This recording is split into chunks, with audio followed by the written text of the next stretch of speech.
Le thème de cette rencontre, c'est la fabrication du dessin animé et le doublage. Donc on va parler de choses très sérieuses, très embêtantes et très techniques auxquelles personne ne va rien comprendre. Mais j'espère que ça va vous plaire quand même. Buenas tardes a todos, muchas gracias de nuevo por haber asistido y que seáis tantos. El tema de esta conferencia se centrará en la creación por un lado y en el doblaje por otro, así que se van a ofrecer información un poco técnica que no conoceréis. Je ne sais pas trop par où commencer, mais déjà je vais vous poser une question. Est-ce que vous savez comment on fabrique un dessin animé? Est-ce que vous connaissez la chaîne de fabrication? No sé muy bien por dónde comenzar, pero me gustaría lanzar una primera pregunta. ¿Sabéis cuál es el proceso de creación de una animación? No. Pues él os lo va a explicar. Pero antes de empezar, ¿qué hace aquí la Bella Durmiente? ¿Ya estamos como ayer con Harry Potter? Ay, perdón, Tomás, continúa. Alors, donc je vais le résumer pour certains. Je vais vous expliquer comment on fonctionne sur Miraculous. Voy ahora a hacer un pequeño resumen cómo funciona en el caso de Prodigiosa. En fonction des pays et des studios, ce sont des chaînes de fabrication très différentes. Dependiendo del país, las cadenas son diferentes. Mais en tout cas, voilà, sur Miraculous, nous avons une façon de fonctionner qui est très particulière, et c'est donc de celle-là dont je vais vous parler aujourd'hui. En el caso de Prodigiosa tenemos una forma de hacerlo bastante diferente, bastante particular, y es de lo que os voy a hablar hoy. Alors tout commence bien sûr à l'écriture, tout commence par l'écriture du scénario, et pour cela nous fonctionnons d'une manière très particulière par rapport à ce qui se fait dans le reste de la France. Généralement en France, chaque histoire est écrite par une personne différente. Ce qui fait que, après, cette personne-là peut écrire plusieurs histoires sur la série, mais en tout cas, une histoire, une personne. Obviamente todo comienza con la escritura del guión y en este caso la escritura funciona de una manera bastante particular en relación con cómo funciona en Francia. En general en Francia cada historia la escribe una persona y cambia un poco en el caso de Prodigiosa. Et sur Miraculous, on fonctionne d'une manière un petit peu différente parce qu'on s'est rendu compte que cette façon de faire qui existe depuis 20 ans en France n'est pas efficace pour la série. Pourquoi? Parce que ça devient... C'est très difficile dans ces conditions, d'écrire une histoire qui se suit. Parce qu'en fait, si chaque personne est responsable d'une petite partie de l'histoire, chaque personne ne peut pas avoir ne peut pas comprendre l'histoire dans son intégralité. Voilà. Donc il y a forcément des choses qui sont perdues. Et donc forcément, la qualité des histoires s'en ressent. Ça devient plus difficile de dérouler le mystère, de garder le suspense, et c'est difficile aussi de garder la cohérence des personnages. Si à chaque fois c'est une personne différente qui travaille sur une histoire, peut-être que des fois vous allez avoir tel ou tel personnage qui ne va pas parler de la même manière. On se rend compte que Chloé dans un épisode elle va utiliser un certain type d'expression, et dans l'autre épisode, au lieu de toujours garder les mêmes expressions, ce qui rend le personnage plus fort, plus identifiable, tout d'un coup elle va utiliser des mots différents et là les gens vont se dire tiens c'est bizarre, ça manque de cohérence. En el caso de Prodigiosa es diferente porque nos dimos cuenta de que era más eficaz haciéndolo de la siguiente manera. ¿Por qué? Porque si se escribe la historia, cada persona escribe una historia, es difícil que la historia tenga coherencia. Entonces, por ejemplo, y también perdería en este caso calidad. En el caso de, por ejemplo, de Chloe, por poner un ejemplo, no tendría sentido que varias personas escribiesen sobre su misma historia, porque, por ejemplo, en un episodio puede aparecer una frase que sea identificativo de ella y en otro episodio se diga una cosa diferente. Entonces, la manera de hacerlo, en este caso en Prodigiosa, es que no una persona escriba una historia, sino que sea, para seguir la historia, para que el desarrollo sea coherente, que se escriba entre varias personas. Donc c'est pour ça que la première saison a été écrite comme ça, ce qui nous a obligé, le directeur d'écriture Sébastien Thibaudeau et moi, à beaucoup retravailler les histoires pour ramener de la cohérence à l'intérieur. Et c'est quelque chose qu'on ne voulait pas avoir à refaire sur la saison 2. Parce que c'est quand on préfère dépenser de l'énergie à améliorer les choses plutôt que de dépenser de l'énergie à corriger des erreurs. En el caso de la primera temporada se hizo así, el director Sebastián puso el acento y trabajamos en dar coherencia a toda la historia, ya que preferimos poner nuestra energía y nuestro esfuerzo en mejorar la coherencia de la serie, en lugar de ir corrigiendo errores. Donc c'est pour ça qu'en fait, ce que nous avons mis en place, c'est que maintenant nous travaillons en atelier d'écriture. C'est-à-dire qu'en fait, on s'enferme pour chaque histoire, entre 3 et 5 personnes, en fonction des disponibilités du moment, et on s'enferme dans une pièce, et pendant 2 jours, on n'en sort pas tant qu'on n'a pas fini d'écrire l'histoire. Alors, il n'y a pas les dialogues encore, mais en gros, toute l'histoire est déjà là, de A à Z, on sait tous les événements qu'il va y avoir, on sait quel va être le Lucky Charm, on sait tous ces trucs-là.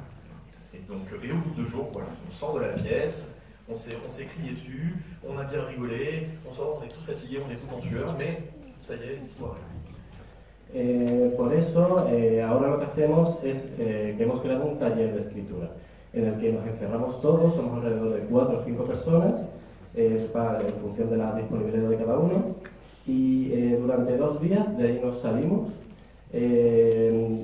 salen todas las ideas, se escribe todo, y una vez que ya se ha creado todo, entonces ya salimos, y bueno, sí que salimos un poco cansados, pero hasta entonces no salimos de esa sala. L'intérêt de cette méthode, c'est que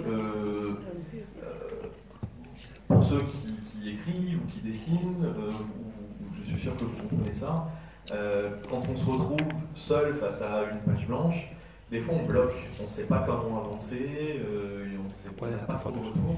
Là, le fait de travailler à plusieurs, ça permet de jamais être bloqué. Dès qu'on arrive à un point de l'histoire où on dit comment on va avancer, il y a toujours quelqu'un pour rebondir, suggérer quelque chose, ce qui fait qu'on écrit à la fois beaucoup plus vite, de manière beaucoup plus efficace, et surtout, il y a toujours des idées plus originales qui sortent, puisque quand on travaille sur une histoire, moi j'aurais pas forcément eu ce type d'idée, mais le fait qu'il y ait quelqu'un qui apporte quelque chose, tiens, ça donne un nouvel éclairage, et ça permet de faire avancer, de faire aller les histoires dans des sens qu'on n'aurait pas forcément prévu à la base.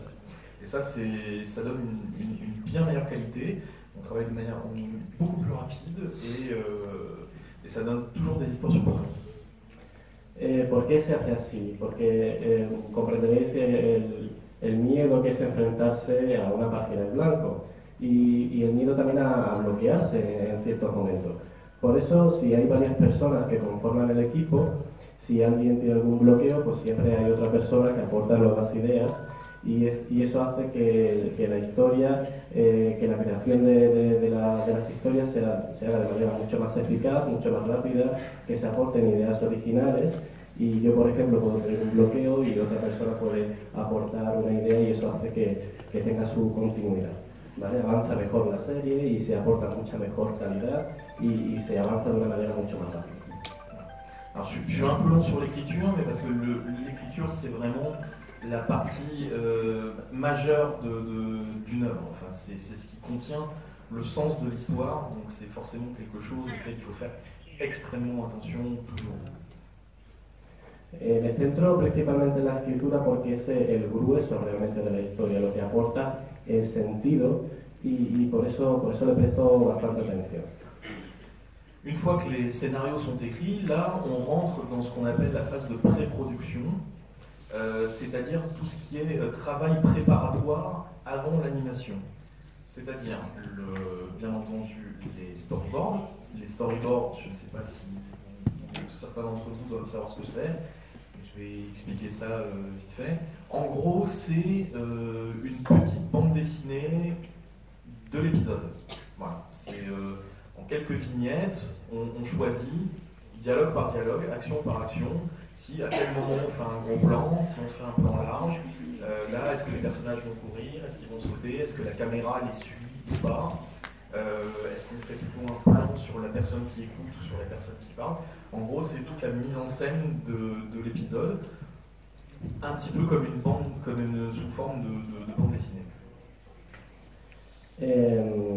Una vez que el guión ya está preparado, se pasa a la fase de preproducción, ¿vale? Antes de pasar a la fase de animación propiamente dicha. Y se comienza con un storyboard. No sé si todo el mundo sabe lo que es un storyboard. Lo voy a explicar de una manera muy rápida. Es como una especie de viñetas, de cómic, de todo el episodio, en el que ahí se marcan los diálogos, las acciones, y se centra en los tipos de planos, si va a ser un plano subjetivo, un plano objetivo, si el personaje va a saltar, va a caminar. Es un poco la puesta en escena de la historia. Parallèlement au storyboard, sont faits tout ce qui est design. Donc les designs, c'est les dessins de référence pour tout ce qui concerne les décors, les personnages, mais aussi les effets spéciaux, pour les super pouvoirs par exemple, et le moindre objet qui va être utilisé par les personnages. Et c'est aussi, par exemple, les interfaces de téléphone, voilà, en gros, tout l'aspect visuel de la série.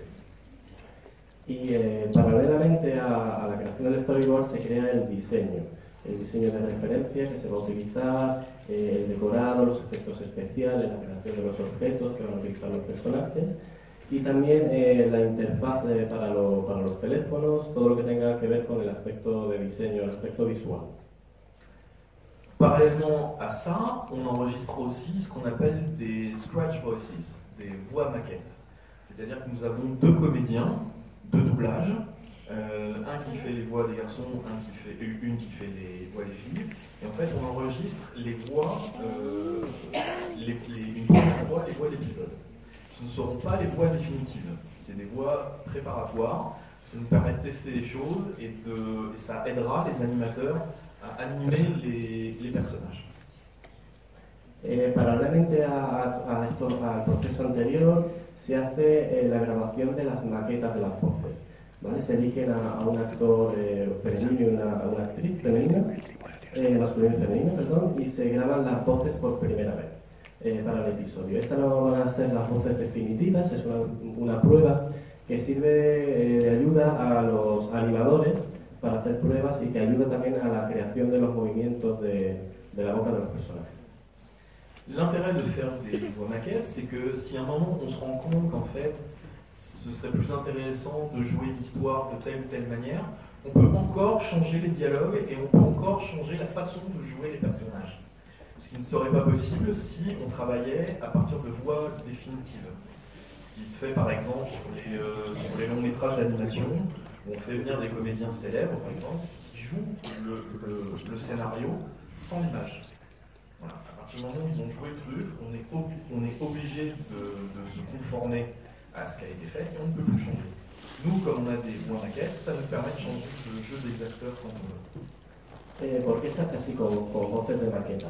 Porque así tenemos más margen de maniobra si en algún momento queremos cambiar el diálogo de algún personaje, ya que no son las voces definitivas. No pasa lo mismo con largometrajes, a lo mejor de otras series más famosas quizás, que a lo mejor contratan a actores famosos, conocidos, que les da cierta relevancia, y ahí sí que son voces definitivas y claro, ya no tienen ese margen de maniobra que nosotros sí tenemos para cambiar el diálogo. Por eso el hecho de hacer voces de maqueta. Alors, tout ce travail de pré-production est effectué par les réalisateurs. Pour la réalisation de la série, comme pour l'écriture, sur Miraculous, nous avons décidé de changer notre façon de faire par rapport à la première saison. En deuxième saison, c'est pareil, il n'y a plus qu'un seul réalisateur, enfin il y avait avant un seul réalisateur, maintenant nous sommes 5 à nous occuper de la réalisation de la série. Et donc en fait, toute cette étape de production, en gros on s'est partagé la série à plusieurs. Et donc chaque réalisateur a sous sa responsabilité plusieurs épisodes. Et c'est lui qui assure le suivi, s'assure que l'histoire sera bien racontée, que les designs des personnages, par exemple, correspondent bien à ce dont on a besoin dans l'histoire, qui s'assure que les mises en scène fonctionnent bien, et par la suite, tout ce qui est l'animation, etc. Todo este proceso de preproducción ha cambiado desde la primera temporada con respecto a la segunda. Antes contábamos con un solo realizador y ahora contamos con 5. Esto hace que cada uno se encargue de ser responsable de un episodio y que se asegure de que la historia está bien contada y que se centre en uno solo y para que luego los 5 se pongan en común y haya coherencia entre todos. Voilà, généralement, ça ne se passe pas du tout comme ça dans les autres productions. Généralement, il y a un seul réalisateur qui travaille avec une équipe de storyboarders. Là, pareil, nous avons décidé d'innover et de ne plus avoir de storyboarders. Ce sont les réalisateurs eux-mêmes qui font les storyboards des épisodes. Comme pour l'écriture, ça permet de travailler plus vite et d'avoir une meilleure cohérence et de faire en sorte que les informations ne se perdent pas en cours de route. Esto no ocurre con otras producciones, básicamente hemos sido bastante innovadores en este sentido y la verdad es que los realizadores son también los que hacen el storyboard. Entonces esto hace que todo se produzca de una manera mucho más rápida y que con mucha más coherencia y así nos aseguramos de que no se pierde información. Ensuite, on arrive, une fois que tout ça s'est établi, que tout est prêt, tout le matériel est prêt, commence la partie la plus difficile, c'est tout ce qui est l'animation à proprement parler. L'animation est souvent faite à l'étranger pour des questions de coût, même si ça a tendance à moins se vérifier. De plus en plus, on arrive à garder l'animation en France. Mais dans le cas de Miraculous, l'animation est faite à l'étranger. La moitié des épisodes est faite en Inde et l'autre moitié est faite en Corée. La difficulté de ces étapes, c'est la transmission des informations à des personnes qui vivent à 10 000 km de nous, qui n'ont pas forcément les mêmes références et avec qui on ne peut pas parler directement au quotidien. Donc il faut être sûr que la transmission d'informations, tout le travail préparatoire de tous les documents qu'on a fait, le storyboard, les designs, il faut qu'on soit sûr que tout ça a été très bien préparé pour être sûr que les gens qui vont recevoir ces documents les comprennent bien. Parce que si jamais ils les comprennent mal, ça crée un bordel colossal qui est très très dur à rattraper. Donc ça c'est vraiment la partie la plus compliquée. Una vez que está todo listo, ya está preparado todo el material, llega la parte más difícil, que es la parte de la animación. Y eso se hace en el extranjero por cuestiones de presupuesto, por cuestiones de dinero. No se hace en Francia. En el caso de Prodigiosa, por ejemplo, la mitad de la animación se realiza en India y la otra mitad se realiza en Corea. Y lo más difícil realmente es la transmisión de la información. Nos separan 10.000 kilómetros y no podemos hablar directamente con ellos. Entonces, lo más complicado es asegurarnos realmente de que la información llega bien y en el caso de que llegue mal, pues nos encontramos con un caos bastante interesante. L'animation en elle-même, en gros, se divise en 3 étapes de travail. La première étape de travail, c'est le layout, c'est-à-dire la préparation de l'animation. En gros, on ouvre le décor, on pose une caméra dedans, on met les personnages devant la caméra, en leur donnant les poses principales dont on a besoin. À cette étape-là, ça ne ressemble pas vraiment à l'animation. Si vous regardez le layout, c'est plutôt des images fixes qui ressemblent à peu près aux vignettes du storyboard. La animación, el proceso de animación se divide en 3 fases. La primera es la fase de layout, en la que se coloca una cámara con los personajes y ahí se puede apreciar la escena, ¿no? No es exactamente igual, no va a ser el resultado final, pero ya tenemos una buena imagen de cómo puede ir quedando. Son imágenes fijas más o menos, no sé si las habéis visto. Une fois que ça, qu'on a vu tout ça, qu'on a apporté toutes les corrections nécessaires pour que que les informations ne soient pas perdues, commence le vrai travail d'animation, où là, effectivement, les animateurs vont s'arranger pour que les mouvements soient plus fluides, ils vont rajouter les clignements d'yeux, ils vont rajouter les mouvements de bouche.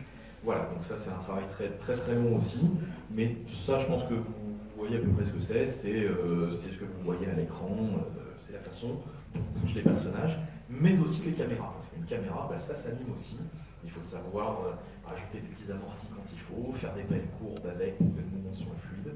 Voilà, ça c'est vraiment la partie la plus visible de ce qu'on appelle l'animation. Una vez que ya se han hecho todas las correcciones necesarias, cuando llega el verdadero trabajo del animador, que le aporta el movimiento de la boca a los personajes, yo creo que ya conoces cómo funciona el movimiento, y no solo de los personajes, sino también de las cámaras, cómo se coloca la cámara, los barridos, las diferentes panorámicas, y esa es la parte más visible realmente del trabajo. La dernière étape, c'est ce qu'on appelle le rendu et le compositing. En gros, c'est le look final de l'image.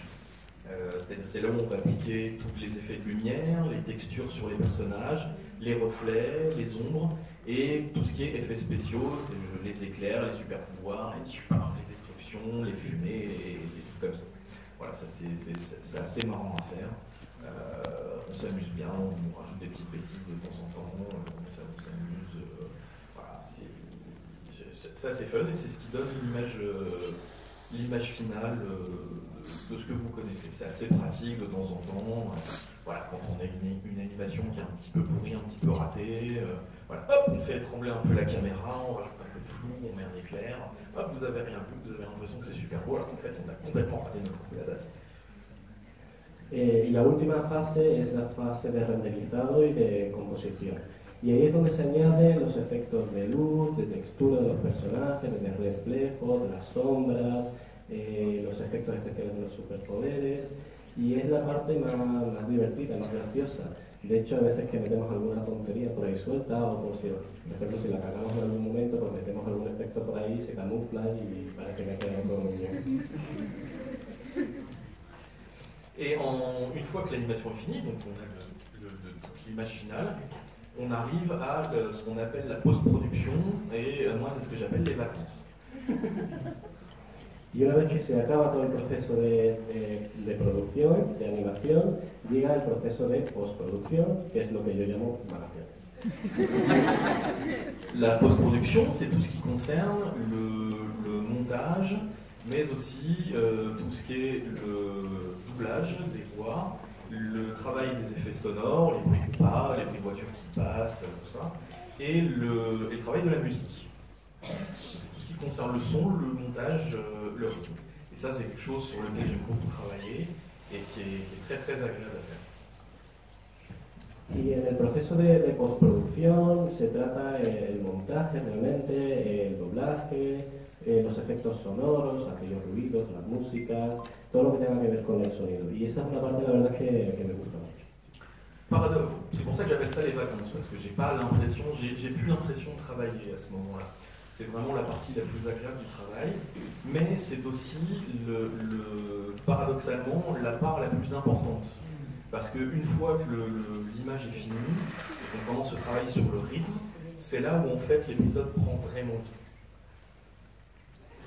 vie. Lo llamo realmente vacaciones porque tengo la sensación de que el trabajo ya se ha acabado, pero paradójicamente es la parte más importante porque es cuando se le da vida realmente al episodio. Les gens ne se rendent pas compte, mais parce que souvent les gens ont l'impression que le plus important dans l'animation c'est l'image, c'est le look de l'image, etc. En fait, l'image c'est ce qu'il y a de plus facile d'accès, c'est ce que vous voyez d'entrée de jeu, mais le plus important dans le travail de l'animation, c'est le son. Ça peut paraître bizarre, mais c'est vrai, c'est comme ça. Bien souvent, si vous avez une animation ratée, mais que le travail de son est bien fait, eh ben vous avez l'impression que ça marche. Alors que par contre, si vous avez une très très bonne animation mais que votre son est pourri, ça ne marchera pas, vous aurez l'impression que c'est raté. Mucha gente no se da cuenta, la gente cree que lo más importante en una serie de animación es la imagen, pero realmente lo más importante es el sonido. Parece un poco raro, pero es así. Por ejemplo, una serie puede ser, en cuanto a imagen, no muy buena, pero si tiene un buen sonido puede pasar más o menos. Pero al contrario, no ocurre así, no queda muy bien. Je vais vous donner un exemple. Si vous regardez n'importe quel film d'action où il y a des personnages qui se battent, si vous enlevez le son, vous les voyez comme ça. Vous voyez qu'ils se loupent de 20 cm, les gars. Mais vraiment, ils ne se touchent pas. Mais par contre, si vous mettez le bon son au bon moment, et vous avez l'impression que ça marche, ils sont pas gros. Alors qu'en fait, ils sont vraiment 20 cm. Et ça, voilà, il suffit d'enlever le son de la télé pour s'en rendre compte. Donc c'est pour ça que le son est vraiment très très important. Pareil, si vous regardez un film de Kung Fu par exemple, où les mecs font des cabrioles dans tous les sens, ça a l'air waouh, ça a l'air super dur, au lieu de faire vous mettez un poète, ça marchera pas du tout, ça va être ridicule. Donc par contre, si moi je devais jouer dans un film d'action et alors, moi je devais faire des bonds, des sauts de 3 km, faire des trucs très rapides, j'en suis incapable. Mais par contre, il suffit d'accélérer un petit peu l'image, on va avoir l'impression que bouge super vite, et puis vous mettez le bon effet sonore, et vous allez avoir l'impression que je suis un super combattant, qui fait ça très bien, complètement. Os pongo el ejemplo, por ejemplo, de una película de acción, si hay gente que se está peleando, si le quitas el sonido, realmente no causa ese efecto, ¿no?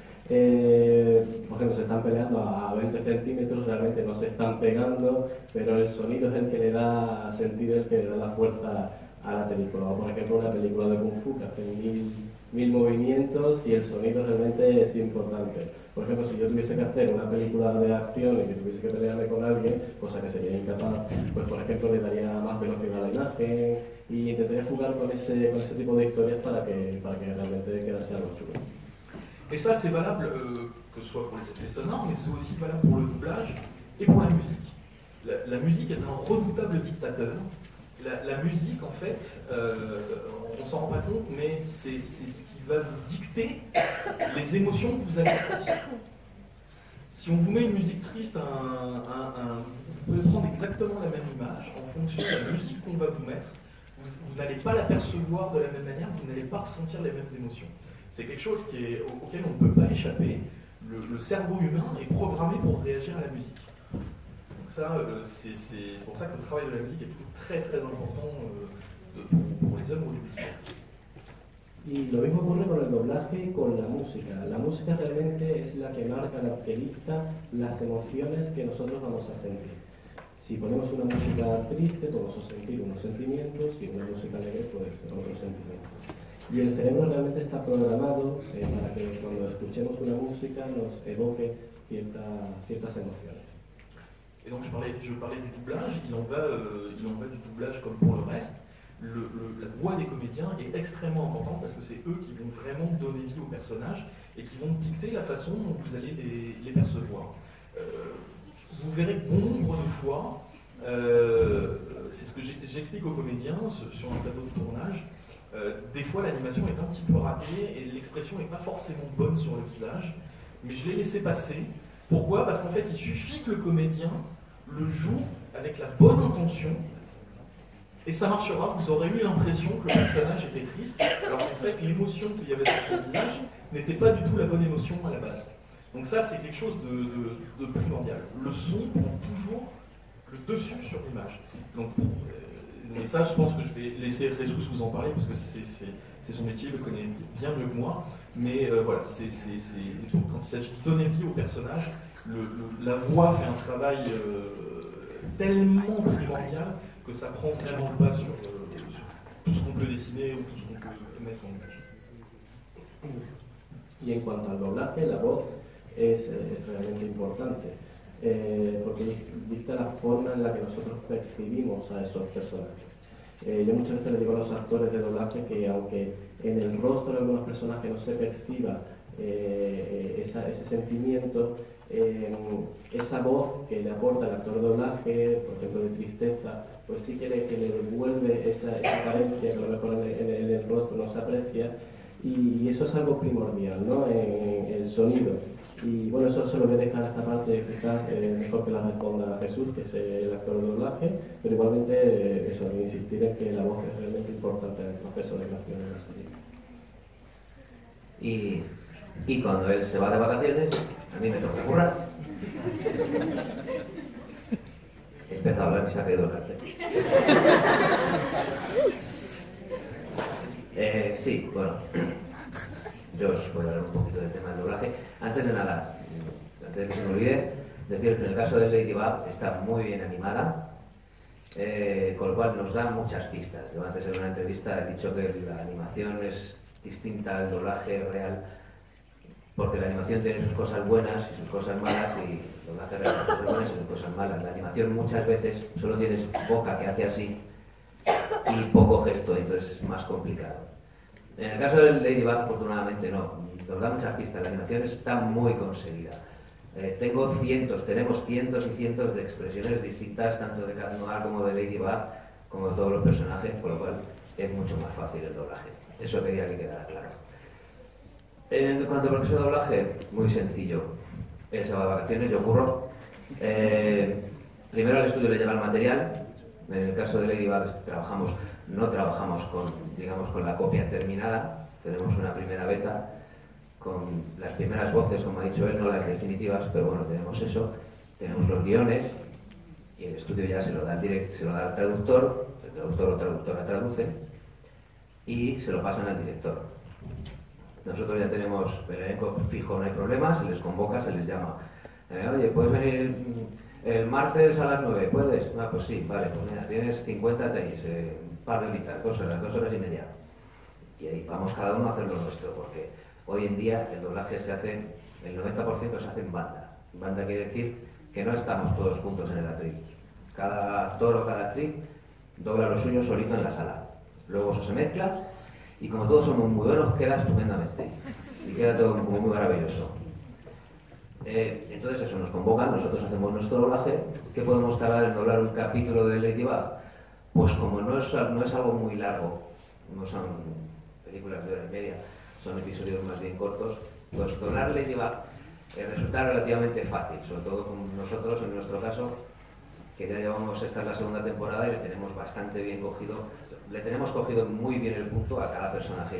Tanto yo a Adrián, chico tímido, buenazo, buena gente, buena persona, como a Cat Noir, gamberrete, irónico, divertido, gracioso, aventurero, como le tenemos muy bien cogido el punto. La verdad es que no es un doblaje complicado y nos sale muy bien, nos divertimos mucho en la sala, yo me lo paso muy bien, sobre todo cuando veo ciertas escenas antes que vosotros. Cuando veo ciertas escenas y le comento al director, digo, ostras, Alfredo, digo, ¿has visto? Uy, cuando se enteren van a poner el grito en el cielo cuando vean esto. Me refiero, por ejemplo, a la escena del coche, como ya se ha emitido, no es spoiler, cuando él le invita a llevarla en el coche y ella dice que no. Marinette, ¿pero qué haces? Sí, eso ya fue muy divertido. Le dije, madre mía, Alfredo, cuando la gente vea esto, madre mía, esta chica es tonta, no puede ser, así no hay manera. Pero bueno, es un proceso, ya os digo, es un proceso muy divertido, es muy ameno, nos encanta la profesión y nos encanta doblar trabajos como este y se tarda muy poco. Si el estudio coordina bien todos los horarios y demás, en 2 o 3 días está doblado el capítulo. Y una vez ahí, pasa a postproducción, el estudio lo pule y ya se le manda al cliente. Y ya el cliente es el que acaba de rematar el capítulo, que hace la postproducción y todo. Nosotros solo tenemos que poner las voces, porque lo que es todos los sonidos del capítulo, como dicen, todo el sonido del capítulo, quitando las voces, lo tenemos en bandas aparte, la banda internacional y tal. Y eso está hecho, ahí no tenemos que tocar nada. Simplemente doblar nuestro doblaje, nuestras voces y ya. Cliente, toma, para ti, todo tuyo. Básicamente ese es el doblaje de un capítulo de Ladybug. Alors, je voudrais en profiter pour rendre hommage aux comédiens de doublage, parce qu'il y a quelque chose que les gens ne savent pas forcément, c'est que chaque comédien fait souvent plusieurs personnages sur une série. Moi, j'ai travaillé par exemple sur des séries avec des comédiens incroyables, où par exemple j'avais 7 ou 8 comédiens pour une série qui comptait 40 personnages, et donc chaque comédien faisait 7 ou 8 personnages à lui tout seul. Me gustaría realmente homenajear a esos actores de doblaje, porque mucha gente no sabe que cada actor de doblaje interpreta a varios personajes. Por ejemplo, hay actores que pueden haber 7 u 8 actores que interpretan a 40 personajes. Así que es un número bastante impresionante. Sí, evidentemente no cada personaje que sale en los capítulos lo dobla una persona distinta, porque además a nivel presupuestario pues tampoco le saldría muy rentable a los estudios y a nadie.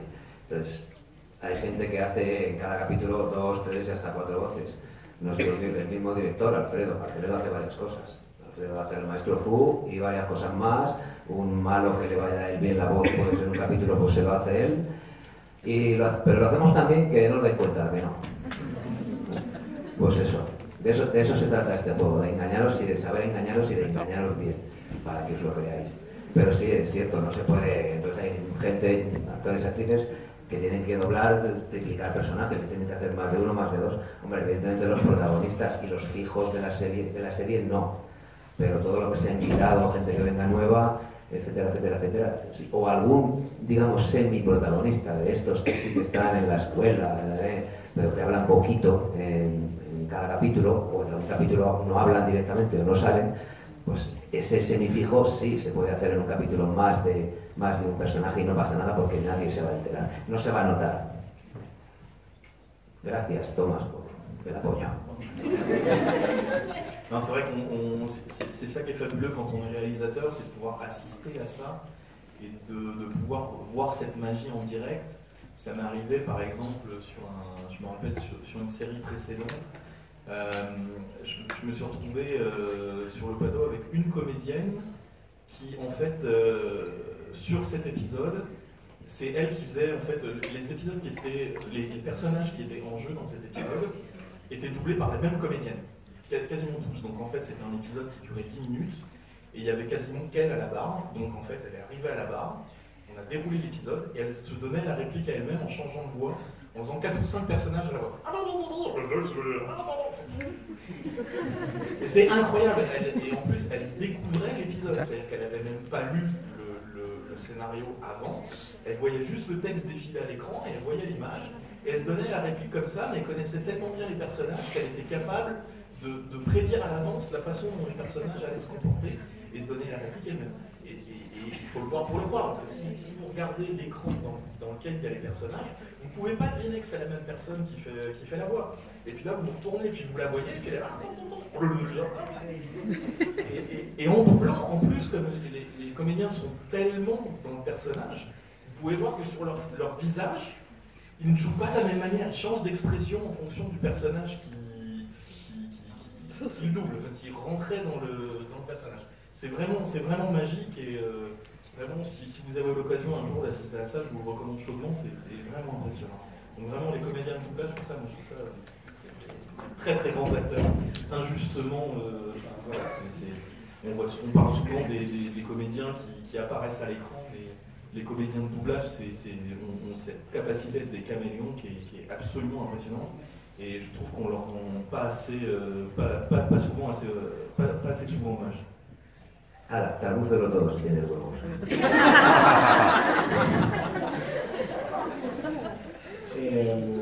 Realmente hay que ver cómo funciona esto. Hay actores que por ejemplo, que no se nota.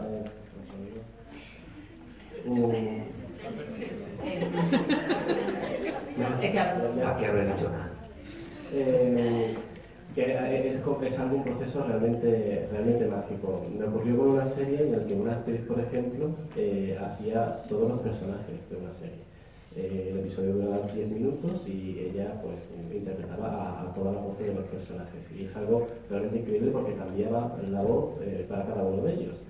Y lo curioso es que no había visto el episodio antes y tampoco había leído el guión, pero ella misma pues cambiaba de voz y se veía en su rostro cómo iba cambiando de personaje, y es algo maravilloso. Y realmente hay que verlo para creerlo, cómo trabajan esos actores de doblaje. A ver si no habéis tenido nunca la oportunidad de asistir a un estudio de doblaje, os animo a que lo hagáis. Y esos actores están tan metidos en el personaje realmente que cambian los gestos y la forma de actuar. Así que felicito realmente la labor de los actores de doblaje. No se les da el reconocimiento realmente que deberían tener, porque están un poco a la sombra, están detrás de las cámaras, no son esos actores que podemos ver en la tele, pero realmente esa manera camaleónica que tienen de jugar con la personalidad de los personajes es realmente increíble. Gracias. Por eso yo me empeño. Por eso aplaudir.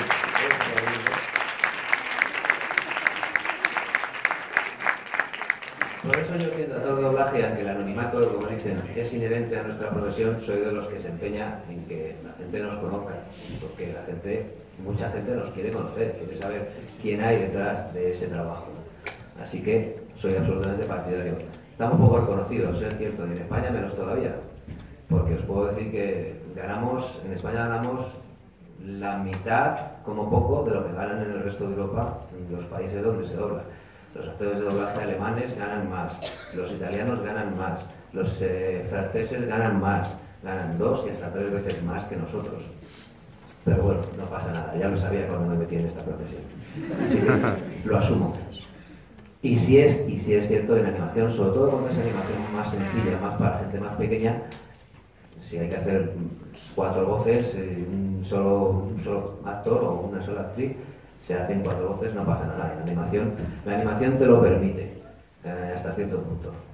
Oye, Fran, ¿dónde tenemos que ir? Pues no lo sé, Ricky. Oye, ¿tú sabes dónde tenemos que ir? No lo sé, no lo tengo muy claro, la verdad. ¿Tú lo sabes? Chicos, no sabemos dónde hay que ir, pero hay que ir. Venga. Eso básicamente es el doblaje.